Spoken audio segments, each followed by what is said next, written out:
Hey again, 7th grade, Miss Boyd here with Lion, the Witch, and the Wardrobe, chapter 7, 8, and 9. All right, chapter 7 picks up with the kids following the robin, and then the robin flies away and they realize we have no idea where we are.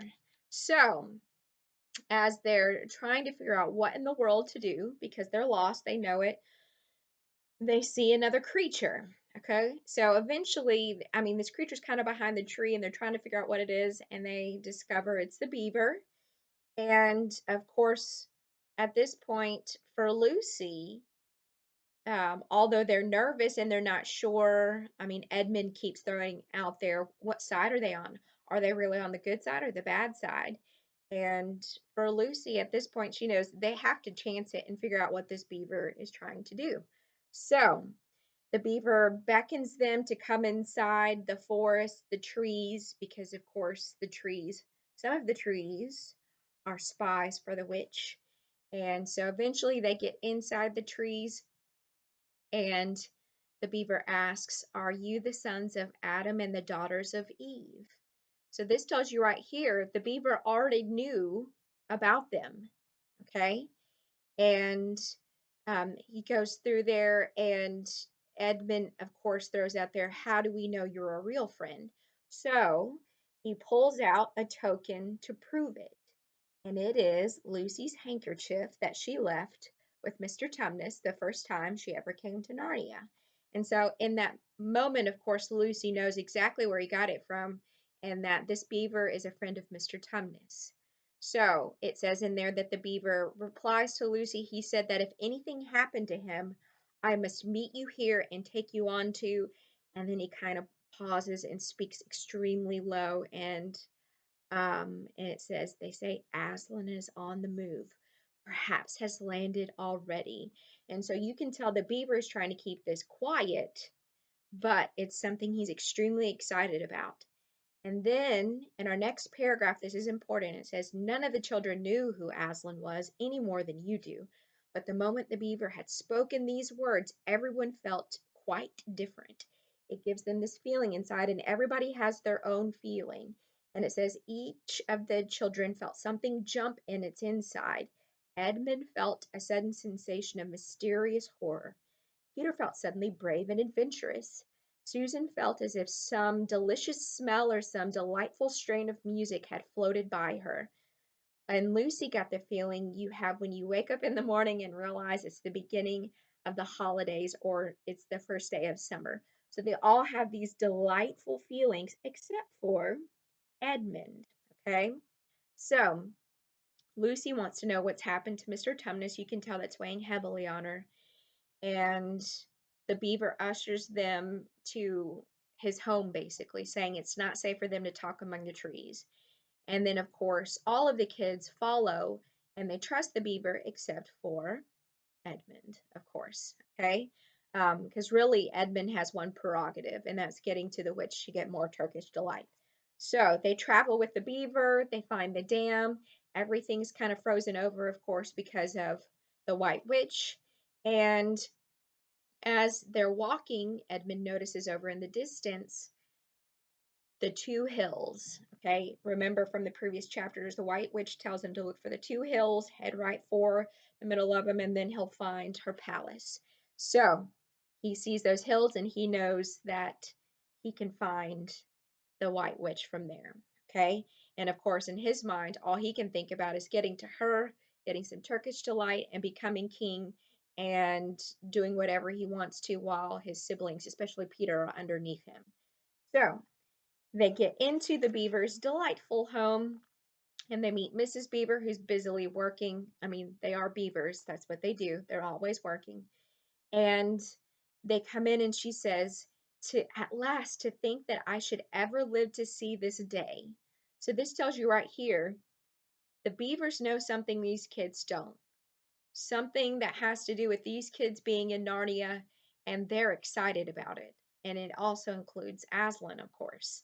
So they get dinner ready, they fish for trout, they eat, and they get comfortable. And then it starts snowing, and Mr. Beaver says it's good that it's snowing because it means they won't have any visitors. And if anyone should have been trying to follow them, that they won't find any tracks. So you can tell he's worried about people knowing that they're there and their safety. So in chapter 8, Lucy asks for more information about Mr. Tumnus. And of course, Mr. Beaver's like, well, there's no doubt where he's been taken. And of course, the kids are like, we don't know what that means. So he has to explain that it means that the White Witch has taken him, and more than likely he'll be turned into one of her stone statues. So of course Lucy can't. I mean, they want to help. How can we help? We've got to go find him. We've got to help. And as far as the beavers, they both tell them that they'll have no chance if they go to her palace. Um, they'll have no chance of getting him out alive or even them coming out alive. That they'll all probably be turned to stone if they go there. So Peter's like, we got to come up with some kind of idea to get in there to help save him. And Mr. Beaver says, no, it's no good for you to go up against the White Witch. You won't win. The only way to save Tumnus is to go meet Aslan. Aslan's our only hope, okay? And I'm using that phrase on purpose. Aslan is the only hope to save everyone in Narnia, okay? And of course, they ask, who is Aslan? And he says, he's the king.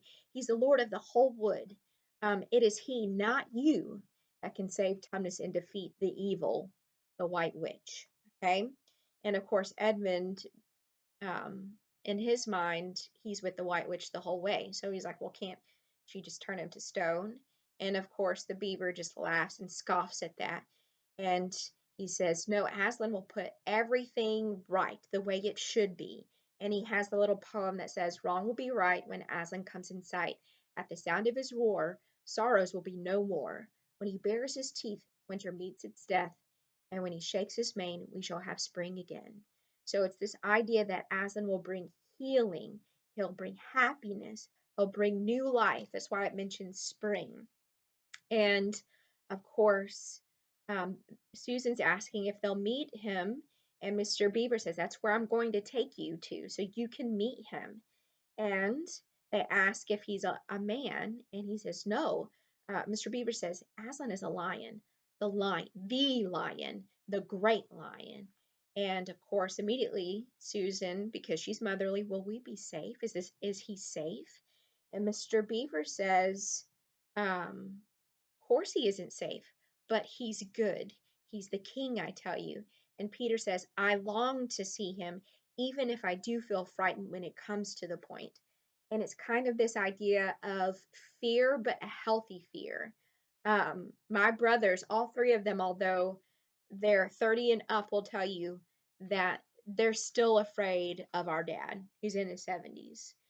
But it's not like they're afraid of him, they don't want to speak to him, that type of fear. It's a fear of we want to do right by him, to please him, to never disappoint him, and that if we do something wrong, yes, we'll have consequences, but he'll still love us anyways. It's kind of that healthy fear is what they're discussing. And so it talks about Mr. Beaver's going to bring them to meet him at the stone table. And of course, they don't know where that is. Um, but it says that's the quickest way that they can help Tumnus and really help all of Narnia is meet Aslan at the stone table. And then we have the other old rhyme, when Adam's flesh and Adam's bones sits at Cair Paravel enthroned, the evil time will be over and done. So now you can see why the beavers are so excited to have the sons of Adam and daughters of Eve, because for them, this means that they're going to be saved and the evil will be thrown away. Okay, so it talks about that's what I don't understand. This is Peter, and he says, Mr. Beaver, isn't the witch herself human? And Mr. Beaver said it talks about that things that appear human but aren't really are inherently evil, like dwarves. And that's what she is, inherently evil. So it also throws in there why having them, the humans there, is so important, because it says the other prophecy is that two sons of Adam and two daughters of evil sit in those thrones at Cair Paravel, And when they do, that means the witch's reign will be over. And not even that, that her life will be at an end so that they don't have to fear anything from her again. And in that moment, they pause and they look around and they realize someone's missing. Edmund's gone. And they're all freaking out. They're unsure where he's gone. They want to go try to find him. And they ask Mr. Beaver, what should we do? And he says, do? We've got to go. For him, it's we got to go meet Aslan. For the kids, it's we've got to go find Edmund. And Mr. Beaver says, there's no point in that. And Mr. Beaver picked up on something the kids had no idea about. Okay.